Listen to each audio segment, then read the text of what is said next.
Qual é, luz cidadãos? O vosso querido e estimado curandeiro das estrelas está de volta. Se de repente apeteceu-me trocar aqui mais umas ideias com vocês. Aqui a luminosidade é melhor.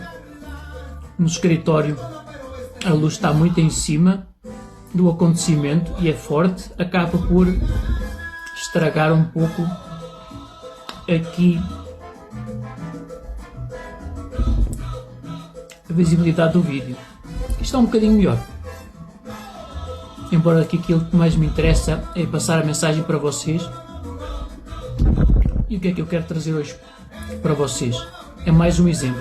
Eu gosto de ser a cobaia e acredito que os grandes psicólogos como eu são aqueles que, para além de conseguirem colocar-se no lugar do outro, tiveram que passar na pele por certas e determinadas situações difíceis para conseguirem melhor entender, perceber e encaminhar as pessoas depois nos seus mais diversos problemas. Eu quero partilhar agora aqui uma questão que faz toda a diferença na vida dos órfãos e dos adolescentes que têm os pais separados e que cria muitas revoltas, muitas vezes são até miúdos porreiros, miúdas atinadas, são o exemplo da família. Às vezes até são o orgulho,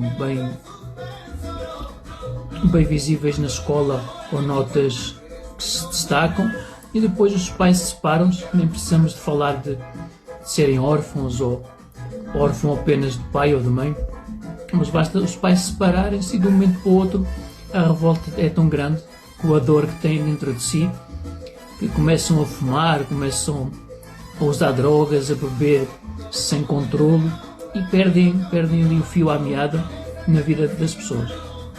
Eu vou expor aqui, por exemplo, a minha segunda depressão. A primeira foi o meu avô ter morrido, foi ele que me criou. Era impossível, eu com a alma de poeta, de escritor que tenho, não ter uma depressão. Depois, em 2016, voltei a apanhar a minha segunda depressão. Porquê? Foram muitas coisas juntas. 2016 foi o ano que eu entrei na universidade, ao mesmo tempo estava apaixonado por uma mulher que não gostava de mim, e como se não bastasse, foi quando eu encontrei a família do meu pai. E o que é que aconteceu? Aconteceu que eu conheci os meus tios, eles quiseram mostrar que sim, que estavam muito bem na vida, tinham muito dinheiro, estavam há 30 anos na Suíça, no Luxemburgo, bons carros, na garagem, jipes, e no meio disto tudo não consegui conhecer o meu pai. Não sei o que é que aconteceu ali, mas passei a vida toda, por exemplo, a pensar que quando eu conseguisse encontrar a família do meu pai, que ele viria ter comigo, abraçar-me, pedir-me desculpas e dizer vamos aproveitar o resto da vida que nos falta, e nem sequer recebi uma chamada, não. Os meus tios nada nunca me disseram sobre ele querer me conhecer. Depois ainda tentei, como tinha tão acabado de entrar na universidade, tentei que me pudessem ao menos emprestar algum dinheiro para eu pagar as propinas e para eu me orientar mais facilmente até conseguir arranjar um part-time. E basicamente o que eu entendi, e peço desculpa se entendi mal, mas aquilo que eu entendi é que eu estava ali de volta deles apenas por conta do dinheiro. Enfim, claro que isso também me magoou, mas aquilo que mais me magoou foi o facto de eu ter colocado tantas expectativas em conhecer o meu pai. Pela segunda vez fui abandonado, e isso tudo foi muito forte para mim. Eu acabei depois até por sair da universidade, não me enquadrei, não gostei do sistema daquela faculdade, pensei que era outra coisa a universidade, embora que ainda frequentei o primeiro ano do ensino superior de gestão, mas não me enquadrei com a metodologia de ensino, com a forma como eles fazem a gestão das coisas lá, e acabei por entrar então numa depressão.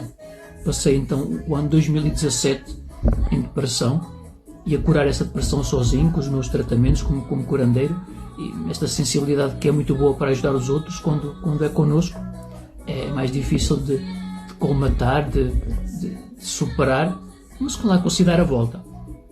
E o que é que eu vos quero explicar em relação a isto? É um ponto muito importante, que me leva até a sofrer muito quando eu penso em órfãos e em filhos de pais separados, quando o pai ou a mãe ou ambos são pessoas desequilibradas que têm problemas com drogas, com álcool, e que isso faz com que tenham então atitudes ainda mais agressivas, mais frias para com os filhos, por vezes violência doméstica. E uma coisa boa, pelo menos, que eu vos tenho a dizer, que mudou a minha vida, apesar de não ter conhecido nunca o meu pai. Vi pela primeira vez uma fotografia dele. Isso mudou a minha vida pela positiva. Porquê?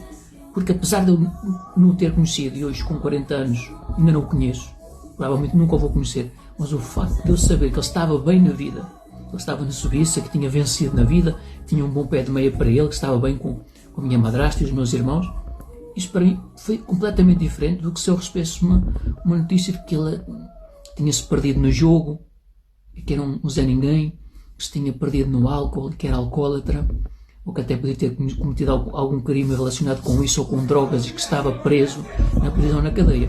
Assim não, pelo menos sei que está há 30 anos na Suíça, está bem na vida, ainda bem para ele, que seja feliz.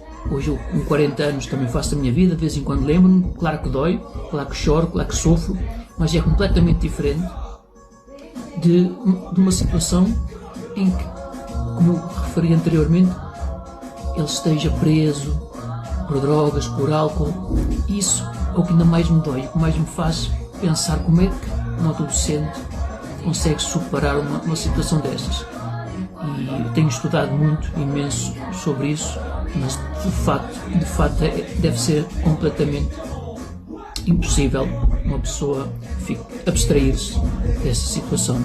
O sentimento de revolta, de desgosto, não é? Por ter aquela genética, aquele ADN, deve ser extremamente difícil. Mas seja como for, se você se encontra nessa situação, não vá abaixo, não desista, não caia você nas drogas, no álcool, nos maus caminhos.